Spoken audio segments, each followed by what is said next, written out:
తొలిపలుకు ఛానల్కి స్వాగతం. నేను జ్యోతి. నేటి ముఖ్యాంశాలు చూద్దాం. వంట గ్యాస్ కొరతపై ఆందోళన, సిలిండర్ల కోసం భారీ క్యూ. దానం నాగేందర్, కడియం శ్రీహరికి క్లీన్ చిట్, స్పీకర్ తుది తీర్పు. హైదరాబాద్లో ఎల్పీజీ కొరత, కట్టెల పొయ్యిలపై బిర్యానీ వండుతున్న హోటళ్లు. అప్పులపై చంద్రబాబుపై జగన్ ఆరోపణలు. ప్రభుత్వ పాఠశాలలో మధ్యాహ్న భోజనం వివాదం, విద్యార్థుల ఆగ్రహం. వెలుగుమట్ల బాధితులకు భోజనాలపై వివాదం, పోలీసుల అడ్డంకి. మంచిర్యాలలో విద్యుత్ షాక్తో 2 మృతి, పరిహారం డిమాండ్. డ్రైనేజీ సమస్యపై వినూత్న నిరసన, పిఠాపురంలో ప్రజల ఆందోళన. తల్లి ప్రేమకి హద్దులే లేవు, కొడుకు పెళ్లి చూడాలన్న ఆవేదన.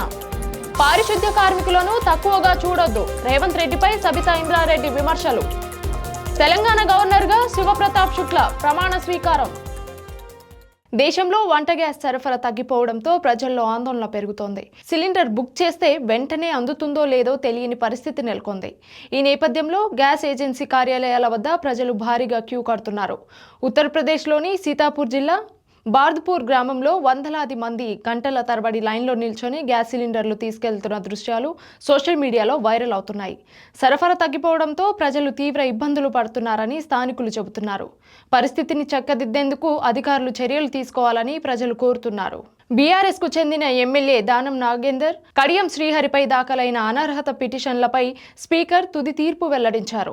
ఈ ఇద్దరు ఇప్పటికే బీఆర్ఎస్ ఎమ్మెల్యేలుగానే కొనసాగుతున్నారని స్పష్టం చేస్తూ తెలంగాణ స్పీకర్ గడ్డం ప్రసాద్ కుమార్ క్లీన్ చిట్ ఇచ్చారు. ఇప్పటికే 8 మంది ఎమ్మెల్యేల తరహాలోనే వీరికి కూడా అనుకూలంగా నిర్ణయం తీసుకున్నారు.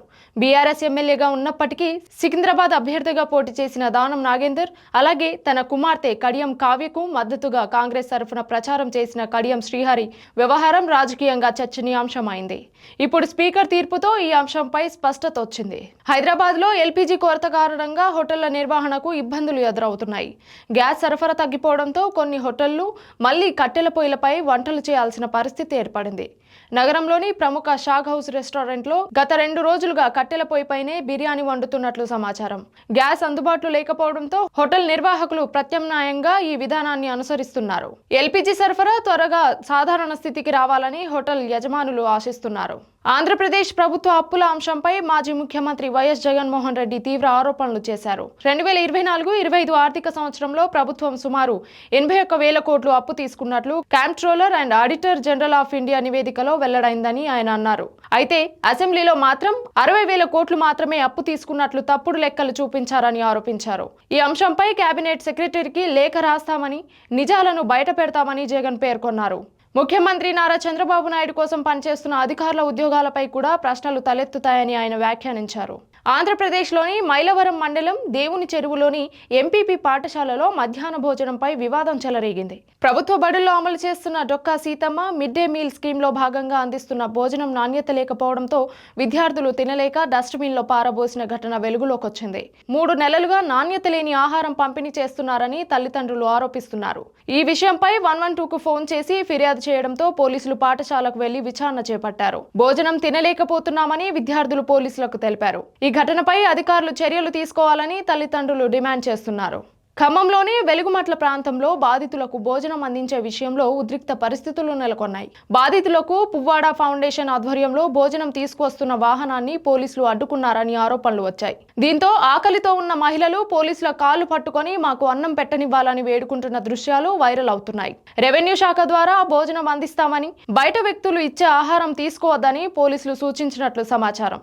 అయితే ఇన్ని రోజులు భోజనం ఎందుకు అందించలేదని బాధితులు ప్రశ్నించారు. బాధితుల పరిస్థితిని చూసి కొందరు బీఆర్ఎస్ నేతలు రోడ్డుపైనే భోజనం వడ్డించారని సమాచారం.